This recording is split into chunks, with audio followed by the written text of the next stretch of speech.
to the Mad Wild West podcast. Kick your boots off and stay a while, because you're about to hear the stories lost in time from the people that lived and made the Wild West mad.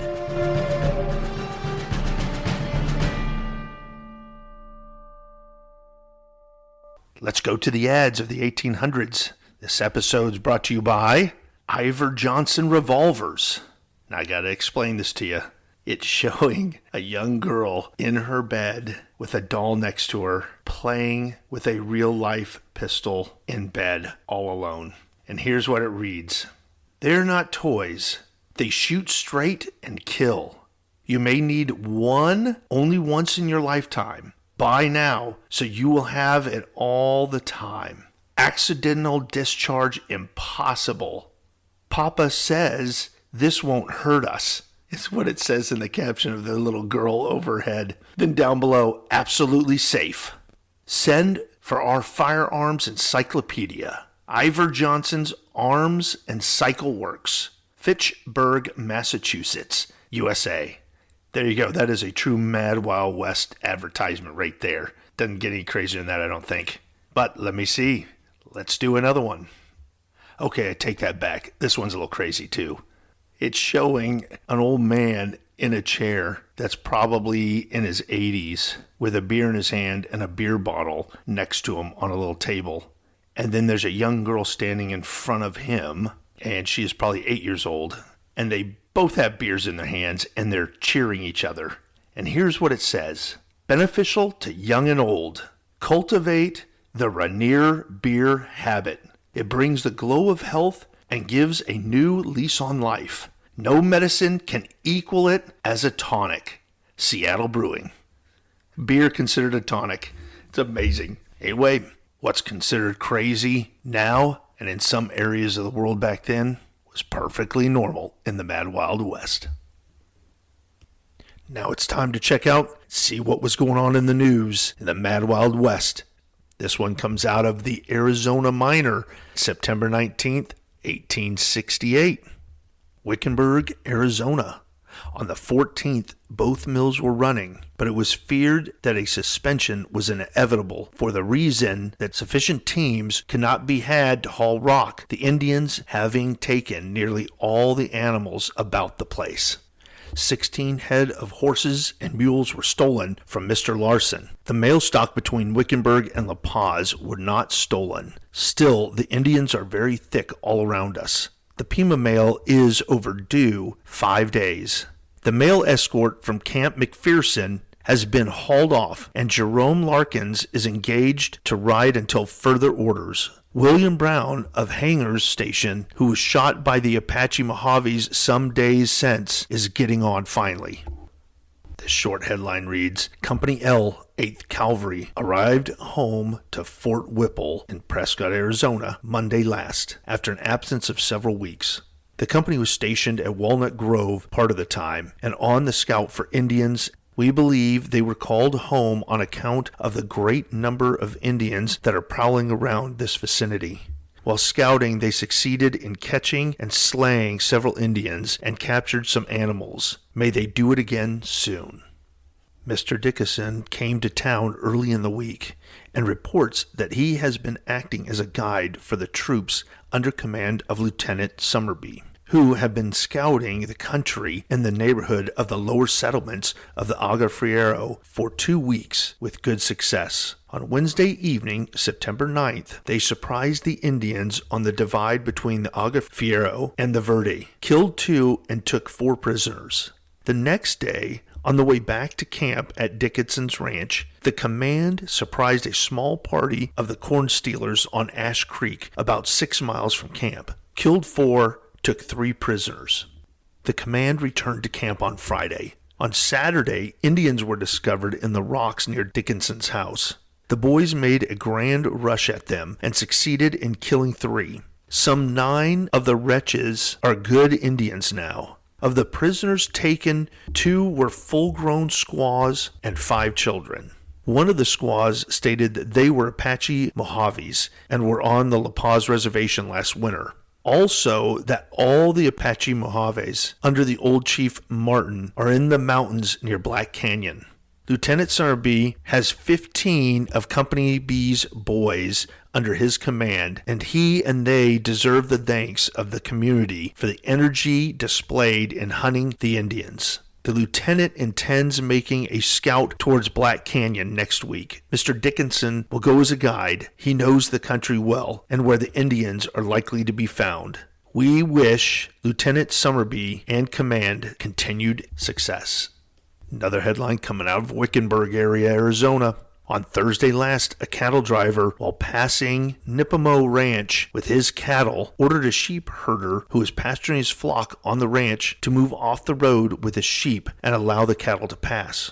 On the herder's refusing to do this, the drover fired 2 shots at him from a revolver, fortunately without effect. The herder ran to his house nearby, and having procured arms, proceeded to do some shooting himself. He fired but once at the drover, the ball penetrating the back of his neck and coming out his mouth.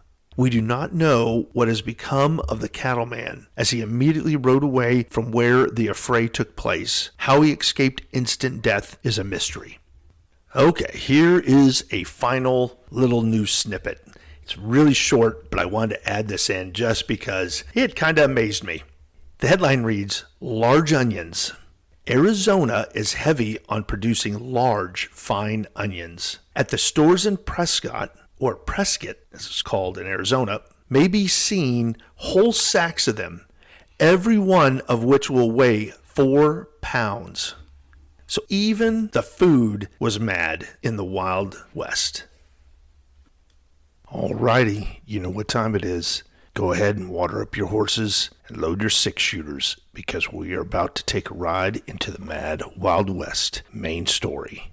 And today we find ourselves on a ride with a man that was a former cavalry soldier and finds himself going into the depths and dangers of the Californian Wild West. So hop on and let's join him on his crazy adventures.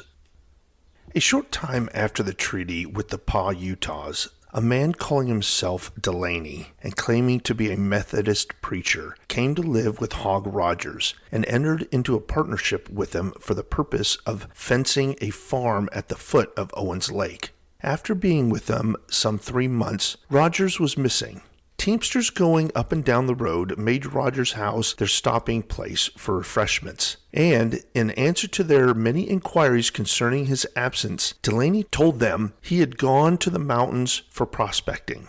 After a time, the Teamsters found the ranch deserted, and suspecting foul play, they told the circumstances to the miners at Lone Pine.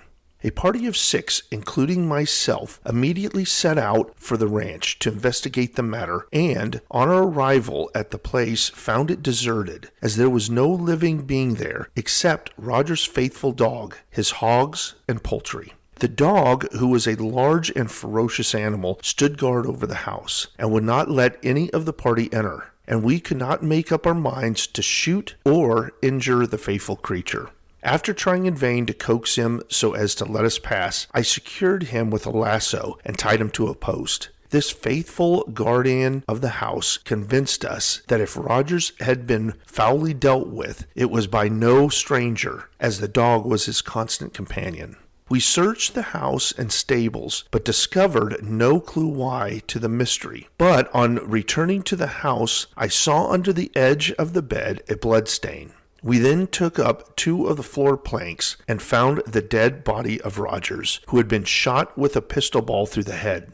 The body we took up and buried decently, and returned to Lone Pine and reported the facts to the authorities. I was then appointed deputy sheriff, and as there was no doubt of Delaney's guilt, was sent in pursuit of him, with 2 good friends who volunteered to assist me. About 100 miles from Lone Pine, we heard of a man answering to his description who had passed through a small mining town called Tailhold. We followed on to a place called Visalia, hearing nothing further of him, and had nearly given up finding him. But went on, going about 2 miles further, we came to a grove where a camp meeting was being held, and stopped to make some inquiries for the man. Here we found him preaching to the people from the stand. I could not be mistaken in the man, for I had often seen him at Lone Pine and at Rogers Ranch. I made my way to the stand and, placing my hand on his shoulder, informed him that he was my prisoner. Recognizing me as coming from the vicinity where his crime was committed, he attempted to draw a pistol from his pocket. I had my hand on my revolver when I touched him on the shoulder, and at once I struck him in the head with it, knocking him down. With great excitement now existed all over the grounds, the brethren kept asking me for what reason was I treating a brother in that manner. I then ran my hand in his breast pocket and secured his small revolver, which I held up to the astonished gaze of the people, and asked them if it looked very ministerial to be preaching with such a weapon in his pocket, and informed them that I had a warrant for his arrest as a thief and murderer. They asked Mr. Delaney if he knew me, and then he answered that he had seen me in Lone Pine. I placed him in charge of my two friends while I went to my saddlebags to get a pair of strong handcuffs, which I placed him in. We then started for Visalia with the prisoner, as the brethren by this time saw that they had been deceived by him and would not interfere to save this wolf in sheep's clothing. At Visalia, he was handed over to the authorities and placed in jail. The next morning, I took the prisoner in charge and our party and started for Lone Pine. When we had reached the outskirts of the town, he informed me that he had some money and some clothes at the house of a Methodist preacher and begged permission to return for them. We went back and got the clothes and $5,000 in gold. This man was very indignant at having been so deceived and told Delaney he had been the cause of breaking up the camp meeting and had done vast injury to the cause of religion, and inquired what he had been guilty of. Delaney excused himself by saying a false charge has been gotten up against him, but he should vindicate himself and return there to make matters straight. I told the preacher that he could bid Delaney goodbye, for in all human probability he would not come back here. We then resumed our journey to Lone Pine and got as far as Portersville that night, where I was obligated to put the prisoner under a strong guard, as there was no jail there in place. The next morning, the guards informed me that Delaney made desperate attempts during the night to remove his handcuffs and escape. On learning this, I went to a blacksmith's and procured a pair of shackles and placed them on his ankles. For greater security and speed, I put the prisoner and the money on board the regular stage for Lone Pine and took my seat opposite him while one of my assistants sat beside him, and our animals were led by the other assistant behind the stage. The morning we left Portersville, I discovered that the prisoner had a knife which had escaped my notice in the search I made of his person. This I immediately took possession of. For arrival at Hog Rogers Ranch, Delaney offered me the $5,000 and as much more, which he claimed that he had buried on Rogers' premises, if I would allow him to escape. He told me the other $5,000 were buried at the corner of the spring house. I informed him that I would see about his offer when we had dug up the other money. At Rogers' place, we found my friend Mr. Hahn and two other men whom the authorities had placed in their charge. I told Delaney to show me the place where the money was buried, and he did so. My friend Hahn, finding a spade, dug it up. With the money were 1 gold and 2 silver watches. One of the silver watches had been stolen from Mr. Nadine, who had stopped at Rogers' house overnight. The money, being mostly in silver coin, was too heavy to carry by himself when he left. Mr. Hahn now informed us that Roger's dog had lain on the grave of his master since he was buried, only leaving it occasionally to get food. Mr. Delaney secretly asked me if I was not going to allow him to escape in consideration of so much money, and I answered him in prudent position by saying I was a sworn officer and bound by my duty. We arrived at Lone Pine, which was some 20 miles from the ranch, at 8 o'clock that evening. When I was handing the prisoner over to the authorities, there was a great excitement through the place, people collecting from every direction, shouting, "Hang him! Hang him!" They succeeded in getting a rope around his neck, dragging him a short distance, but I defended him and appealed to the crowd to preserve order, at the same time cutting the rope by which he was being hauled on the ground. A squad of soldiers who were at Lone Pine here interposed to assist me in my duty and took charge of the prisoner. Delaney then confessed that he deserved death, but that he wished to make a confession before he died. The excitement continued through the night, some of the miners being very boisterous and demanding his execution without delay, telling Delaney that his time had come.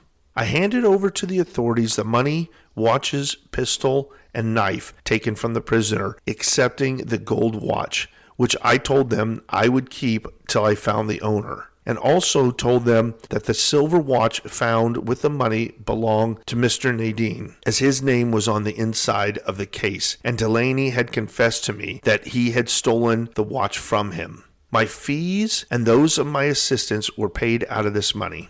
The following day, Delaney had his trial and confessed that he had killed Mr. Rogers for the purpose of securing money, which he had ascertained was concealed under the hearthstone in his house. He said also that Delaney was not his name, but that his real name was Smith, that he was born in Indiana and had been married 4 times. He requested 3 or 4 days' time in which to write a history of his crimes, which was granted to him by general consent. For the public mind there had come quite interested in these developments and felt disposed to let the villain unburden himself and free his mind by confession. The chief points of his confession were as follows. When he was 21 years of age, his father was hung in Indiana for shooting one of his neighbors.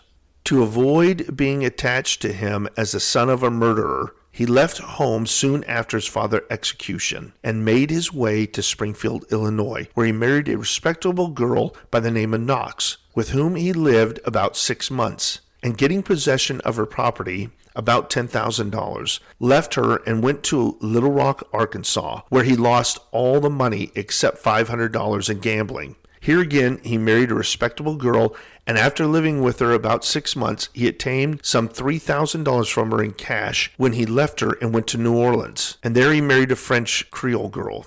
From New Orleans, he went to Fort Leavenworth, taking his wife with him. Here he said his wife left him, as she had fallen in love with a United States officer.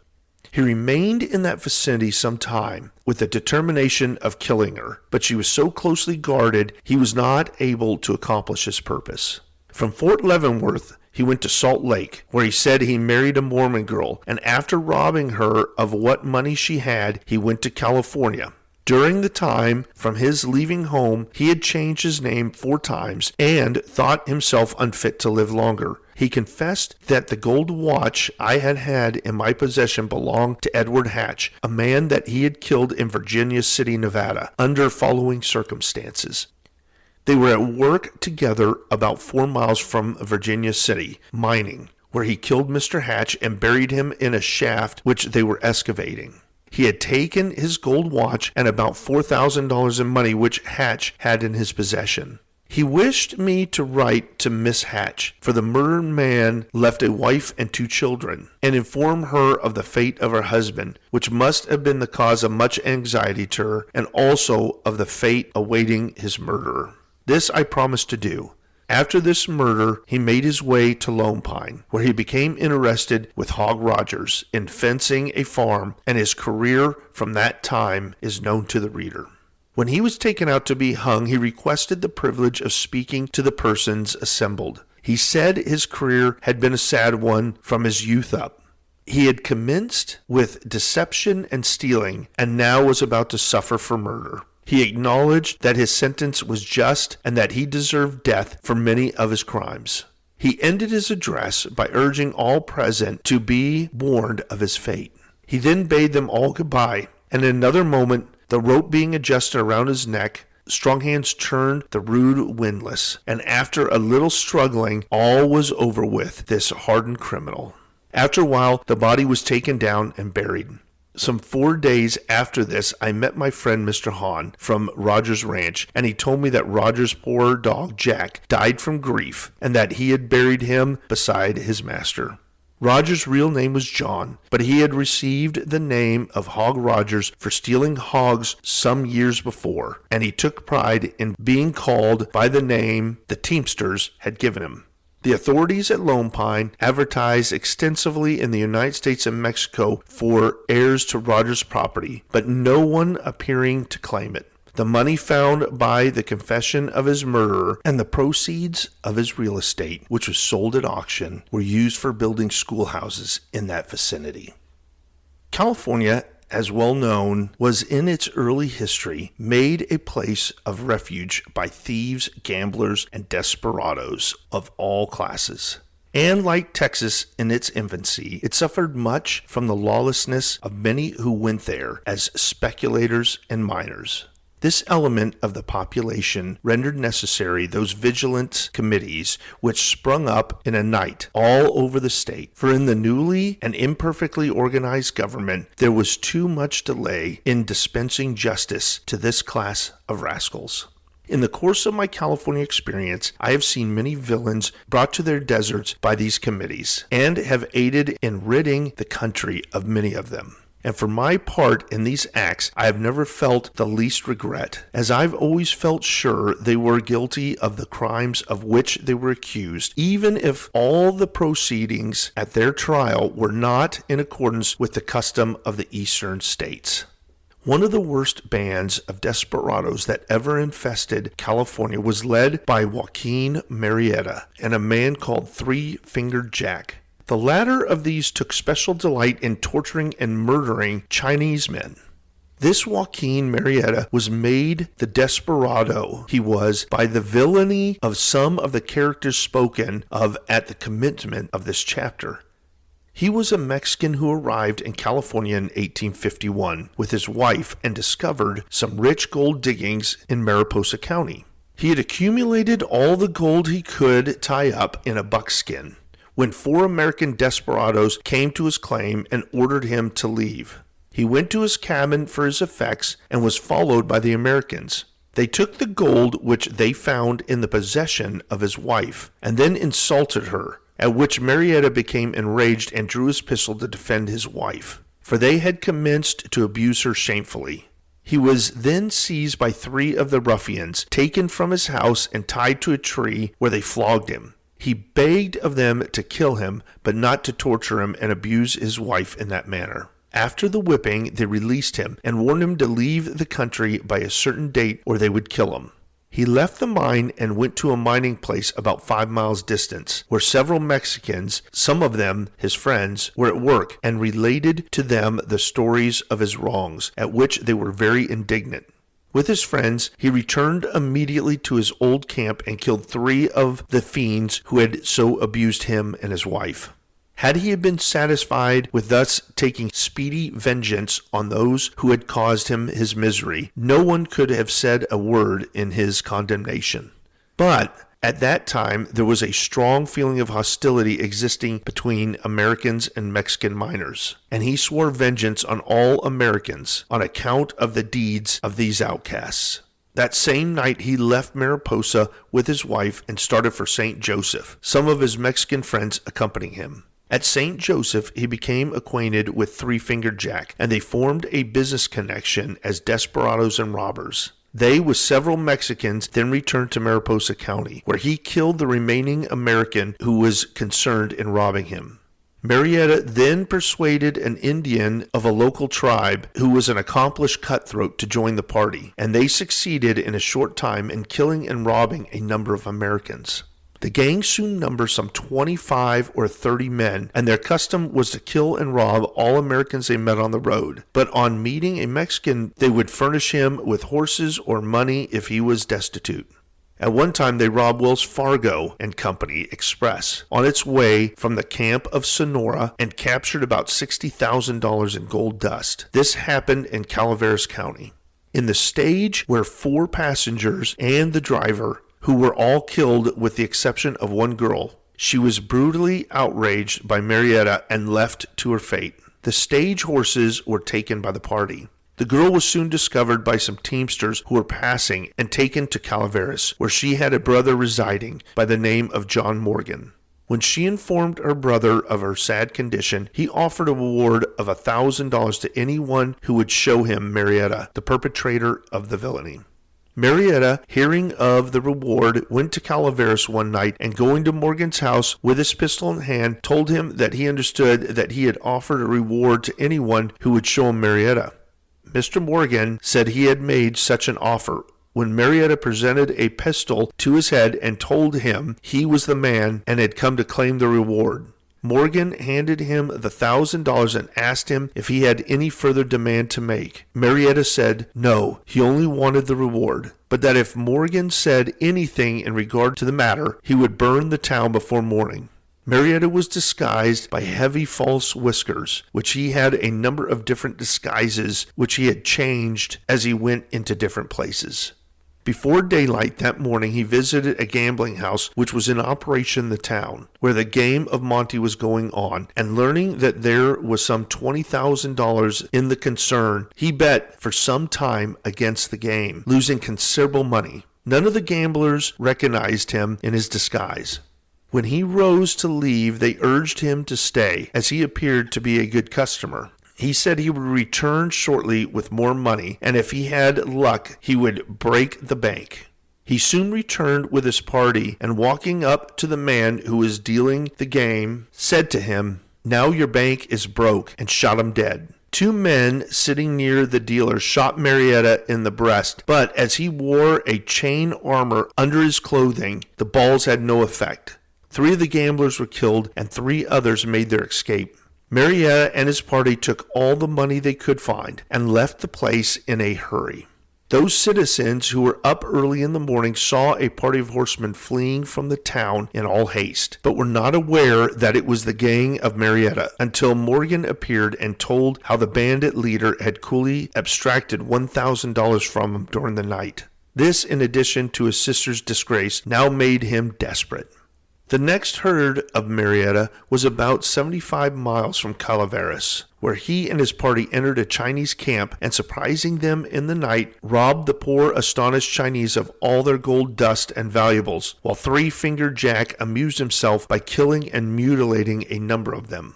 From this camp they went to St. Joseph, where Marietta had left his wife. In 1854, Marietta and the party, emboldened by their success, made a tour by night through Central California, doing all manner of mischief, breaking open stores, robbing banks, shooting innocent people on the highways.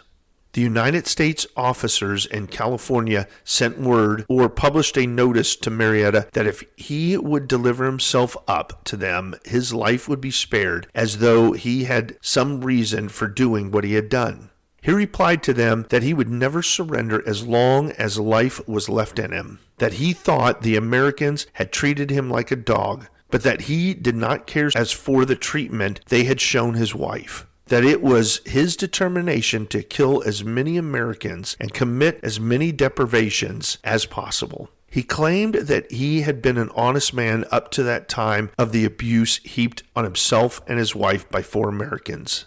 His party still continued killing and committing the grossest crimes. The authorities offered a reward of $9,000 for Marietta, dead or alive. The company of 25 men was now organized by Michael Burns and Mr. Love for the capture of Marietta. They followed the bandits for many months, but they had fortified themselves strongly in the mountains, coming down frequently to make raids upon trains and villages, always being able to return with their plunder to the mountains. After a long and unsuccessful search, Burns and his party met a Mexican boy who had been herding sheep on the mountain and had come down into a settlement for provisions. They inquired of this boy if he knew of any party secreted in the mountains. He said that he had noticed men and horses in a little valley in sight of where his sheep were grazing. They hired this boy to return and pilot them up the mountain. And upon reaching the place from which he had seen the party, he pointed to a little vale between the mountain and showed them 25 or 30 horses feeding. Burns' party were well armed with rifles and revolvers, and being sure of their men, if they used judgment, they cautiously descended towards the camp, which they could plainly see in the brush, and surrounded it without being discovered. Burns was a good shot, and he wanted the pleasure of shooting Marietta himself, for he knew him when he was not disguised.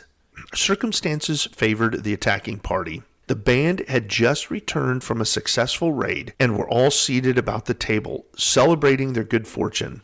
But for the fact of being thus noisily engaged, Burns' party might not have succeeded as well as they did in surrounding them unobserved. The signal for the attack was to be the firing of Burns' gun.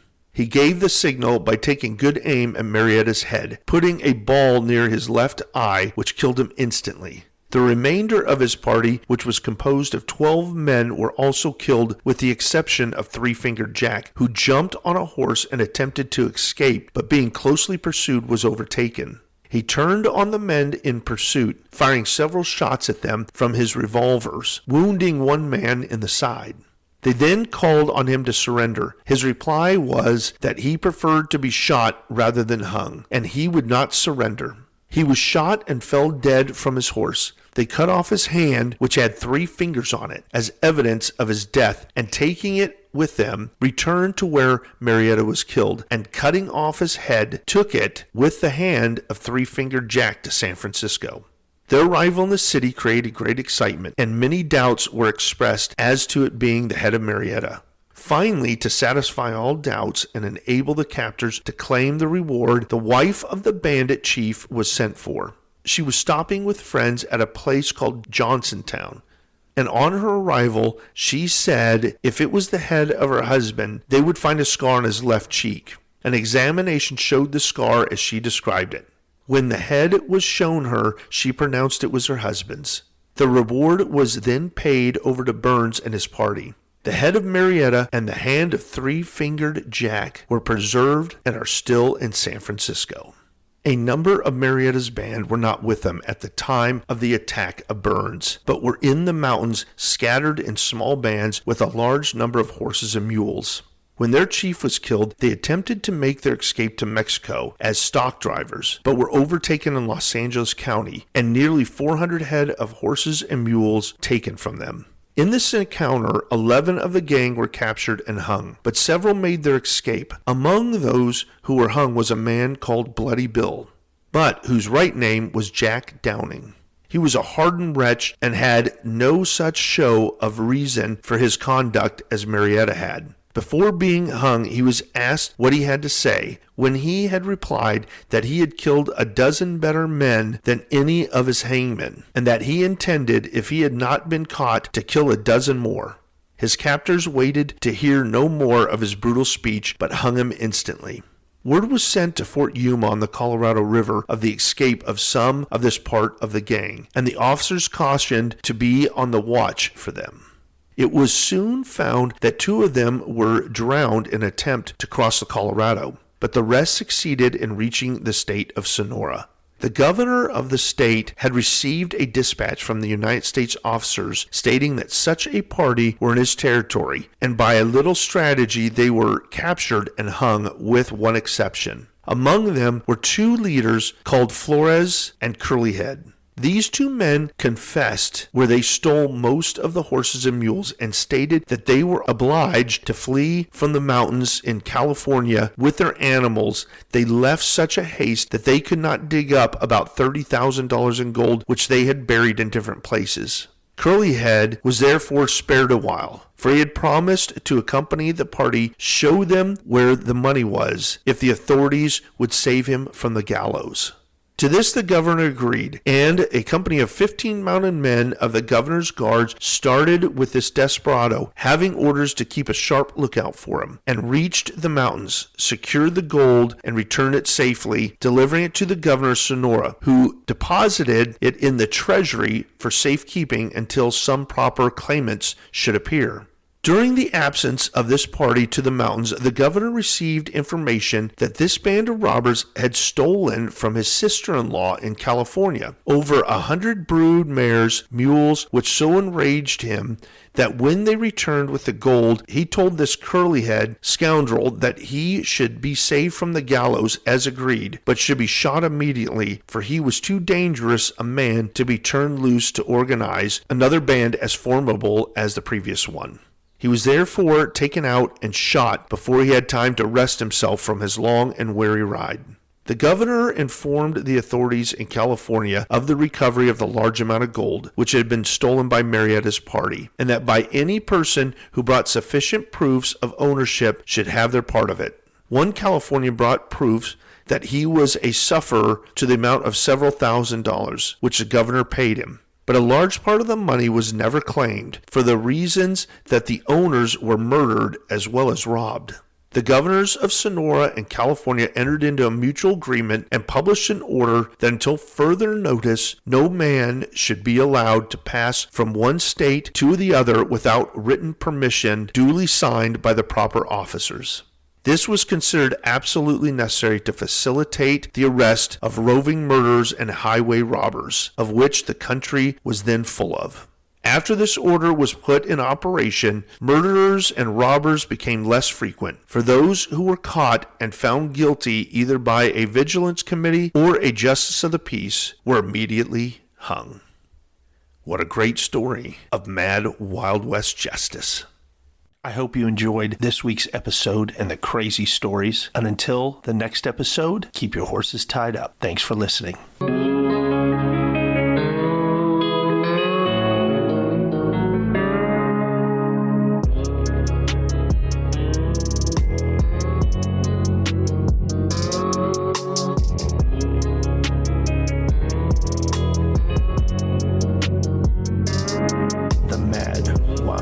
Podcast. These are the true stories that made